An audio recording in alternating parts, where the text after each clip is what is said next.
और इसी बीच देखिए एक बड़ी खबर है, ईरान पर नए चरण के हमले की तैयारी में अब इजरायल भी है। जॉर्डन से लड़ाकू विमानों की उड़ान, F-35, F-16 और EA-18 ने उड़ान भरी है।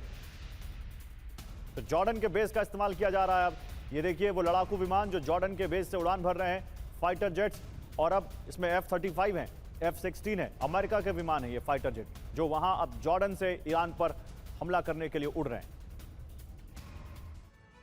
और अमेरिका के मिसाइल हमले का देखिए वीडियो सामने आ गया है। युद्धपोतों से टॉमहॉक मिसाइलों की बौछार।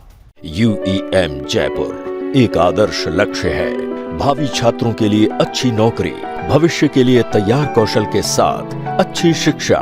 ये देखिए पिछले हफ्ते हुए हमले का अब आया है वीडियो।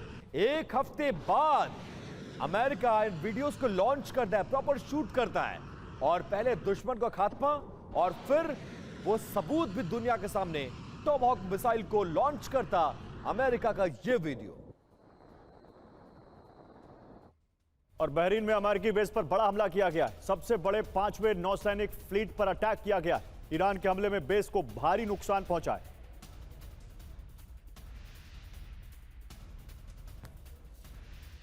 अब देखिए खबर यह आ रही है कि यूएई ने नागरिकों से अपील की है सुरक्षित जगहों पर रहने की अपील, क्योंकि लगातार ईरान हमले कर रहा है।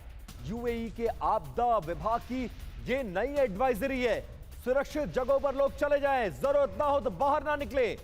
लेकिन ईरान कहां मानने वाला है, और अब रिहायशी इलाकों पर हमला करके एक तो बदला और अमेरिका को मैसेजिंग, और इसके बाद यूएई में इस तरह का हड़कंप।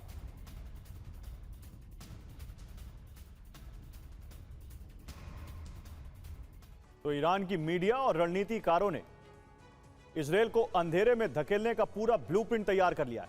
5 पावर प्लांट ईरान के टारगेट पर है। अगर इन पावर स्टेशंस पर हमला हुआ तो असर सिर्फ घरों की लाइट जाने तक सीमित नहीं रहेगा, इसका डोमिनो इफेक्ट बेहद खतरनाक होगा।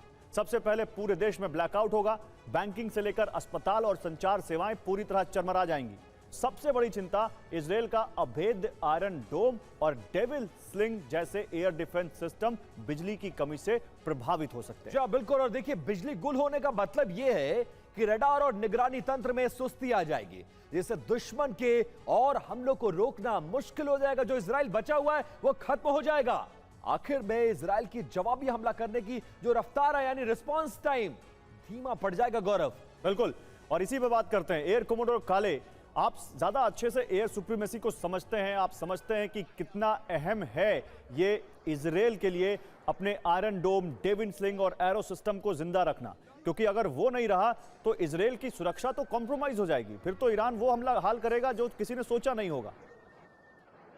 बिल्कुल सही है गौरव। देखिए इसीलिए जो इलेक्ट्रिकल सिस्टम है उनका, एक्चुअली उन्होंने माइक्रो ग्रिड फॉर्मेशंस भी करी हुई है। देखिए इजरायल जो है एक ऐसा देश है जो समझता है कि उसके हर तंत्र में कहीं ना कहीं एक रक्षात्मक जो प्रणाली होती है वो इनबिल्ट होनी चाहिए उस सिस्टम में। तो इलेक्ट्रिकल ग्रिड सिस्टम्स में उन्होंने माइक्रो ग्रिड सिस्टम्स बनाए हुए हैं, जिसमें ऑलमोस्ट उनके पास टोटल 51 इलेक्ट्रिकल स्टेशंस हैं स्प्रेड ऑल अक्रॉस इजरायल, और जिसमें कुछ महत्वपूर्ण हैं और कुछ जो हैं वो केवल कैप्टिव पावर है जो मिलिट्री स्टेशंस को ही सप्लाई करते हैं। तो अगर उन स्टेशंस को आइसोलेट करके ईरान हमला करता है तो देन मैं समझता हूं कि यस, इजरायल की जो डिफेंसिव एयर डिफेंस है उस पर कोई फर्क पड़ेगा।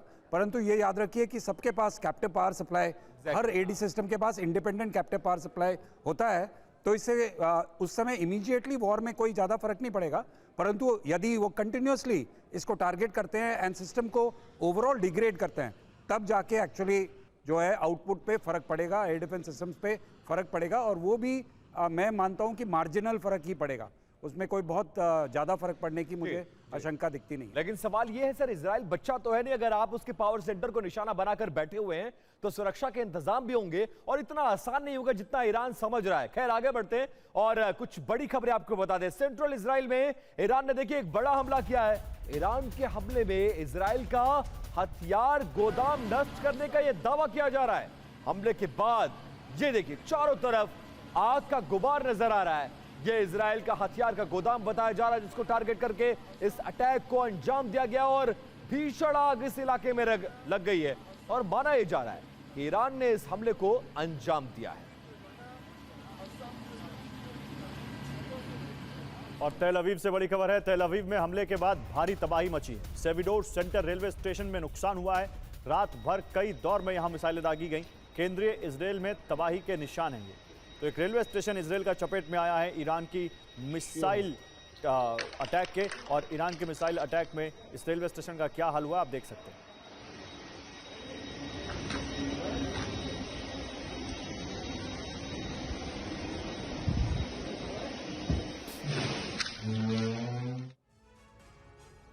और देखिए खबर यह है कि ईरान के विदेश मंत्री ने अमेरिका को चेतावनी जारी की है।